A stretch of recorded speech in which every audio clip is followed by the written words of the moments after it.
люди радуются, встречаются, наши горожане здесь, наши соотечественники. Все обсуждают будущую судьбу Абхазии. Во что мы все свято верим. Я абсолютно уверен, что будущее у нас будет хорошее вместе с Россией, в дружбе с Российской Федерацией.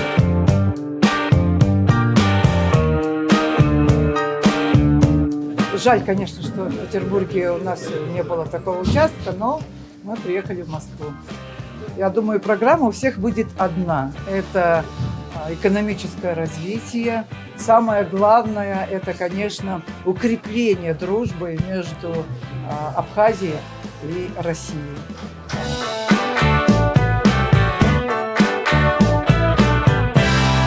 Vemos con normalidad todo el proceso electoral.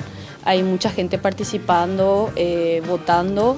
Vemos también que la estructura en general, hay una buena preparación logística.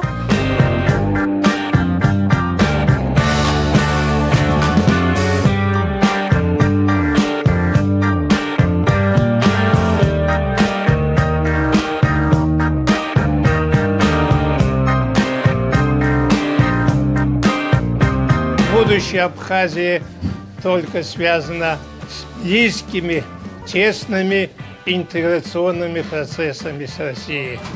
Для того, чтобы поднять экономику республики, нужны капитальные вложения, нужны инвестиции, нужны высококвалифицированные кадры. И сегодня народ Абхазии сделал верный вывод, и волеизлияние народа должно быть обязательно неукоснительно соблюдено.